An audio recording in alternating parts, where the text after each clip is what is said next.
मधु बच्चों समेत चली आ रही है। बेटी को ऐसे अचानक आते देख माँ हैरान रह गई। अरे मधु, ना कोई खबर ना फोन। अरे माँ, आप लोगों की याद आ रही थी सो चली आई, मधु ने कहा। अब अंदर भी आने देंगी या नहीं? पापा कहाँ हैं?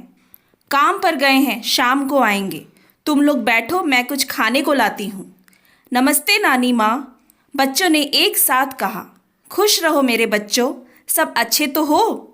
सब अच्छे हैं। आपकी याद आती है जमशेदपुर में। नाश्ता करके आपसे कहानी सुनेंगे, बच्चों ने एक साथ कहा। ठीक है, मैं नाश्ता लाती हूँ, तुम सब हाथ मुंह धो लो, नानी ने कहा। मैं भी साथ में चलती हूँ माँ। दोनों रसोई की ओर चल पड़ी। नाश्ता करके बच्चे खेल में लग गए और माँ बेटी बातों में लग गईं। हाँ तो मधु, अब बताओ कि अचानक कैसे आ गई तुम? माँ ने पूछा। मधु ने शांत स्वर में कहा, माँ, मैं हमेशा के लिए वह घर छोड़ आई हूँ। बच्चे कुछ नहीं जानते। माँ को जैसे सदमा लगा। कुछ देर तक वो पूरी तरह से मौन रह गईं। फिर थोड़ी देर के बाद जैसे होश में आई, इतनी बड़ी बात तुम इतने इत्मीनान से कैसे कह सकती हो? तुम होश में तो हो मधु? हाँ माँ, मैं होश में आ गई हूँ। जानती हो माँ, 15 साल की तपस्या के बदले तुम्हारे दामाद ने मुझे बेवफाई दी है। दफ्तर के दौरे के नाम पर वो किसी लड़की के साथ। मुझे तो बोलते हुए भी शर्म आती है। छी, मधु ने कहा। अरे नहीं बेटी, मेरी आंखें इंसान को पहचानने में धोखा नहीं खा सकती। ज़रूर तुम्हें कोई गलतफहमी हुई है, माँ बोली। नहीं माँ, मुझे पूरा विश्वास है कि अनिल ने मुझे धोखा दिया है।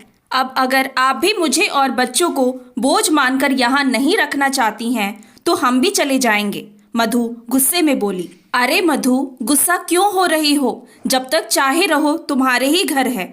मैं तो बस ऐसे ही कह रही थी। अभी थोड़ा आराम कर लो, सफ़र से थक कर आई हो। मैं बॉबी और बंटी को देख कर आती हूँ। ये कहकर माँ कमरे से बाहर चली गई। कुछ देर बाद थकान के कारण मधु को नींद आ गई। मधु की नींद फोन की घंटी बजने से खुली। बाहर शाम रात में बदल गई थी। फोन अनिल ने किया था। मधु के हेलो कहते ही अनिल ने कहा, मधु कहाँ हो तुम? पता है कितनी देर से दरवाजे पर खड़ा आवाज़ लगा रहा था, फिर देखा तो ताला लगा हुआ है। कहाँ हो? जल्दी आओ ना। मैं वो घर छोड़कर आ गई हूँ, बच्चों को भी ले आई। अब आप आराम से अपनी ज़िंदगी जी सकते हैं। मेरी तरफ से आप आज़ाद हैं और आगे से फ़ोन करने की ज़रूरत नहीं है। मैं तो बात भी नहीं करना चाहती थी, पर बताना ज़रूरी था। कहते हुए मधु ने फ़ोन रख दिया। अनिल ने देर ना करते हुए तुरंत जमशेदपुर से रांची जाने का फैसला किया। गाड़ी चलाते हुए भी उसका दिल और दिमाग मधु के बारे में ही सोच रहा था। तेज़ गति से गाड़ी चलाकर जल्दी ही वह अपने ससुराल पहुंच गया। घर में सभी खाना खाकर सो रहे थे। घंटी बजने पर मधु के पापा ने दरवाज़ा खोला। अनिल ने पिताजी के चरण स्पर्श किए। अरे अनिल बेटा, आप भी आने वाले हैं, मधु ने बताया नहीं। शायद अभी तक पापा को मधु और माँ ने कुछ बताया नहीं है, अनिल ने मन ही मन सोचा। जी पापा, अचानक ही कार्यक्रम बन गया। मधु शायद कमरे में है, मैं मिल लेता हूँ, आप भी आराम कर लीजिए। कहते हुए वह कमरे में चल दिया।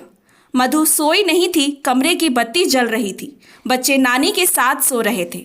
अनिल को देखते ही वह गुस्से में बोली, मेरी जिंदगी बर्बाद करने के बाद चैन नहीं मिला जो यहाँ पर आ गए। सुनो तो, क्यों इतने गुस्से में हो? आखिर किस बात पर इतना बड़ा फैसला किया है? कुछ तो बोलो, अनिल ने कहा। पिछली बार जब तुम टूर पर गए थे तो तुम्हारा फ़ोन एक लड़की ने उठाया था, और आज भी जब दोपहर को मैंने फ़ोन किया तब भी। आखिर कैसे कोई लड़की तुम्हारा फ़ोन उठा सकती है? टूर का बहाना बनाकर किसी और के साथ? छी, मधु बोली। हे भगवान, इसके लिए तुम मुझे इतनी बड़ी सज़ा दे रही थी? मेरे साथ जो परेश काम करता है ना, ये उसी की शरारत है। उस रात भी उसी ने और कल भी उसी ने फ़ोन उठाया था। मुझे पहले ही बता देना चाहिए था। तुम्हें विश्वास नहीं है तो अभी बात कराता हूँ। अनिल ने फ़ोन लगाया, लाउडस्पीकर चालू किया, परेश को डांट लगाई और उससे कल जैसी आवाज़ में दोबारा बात करने के लिए कहा।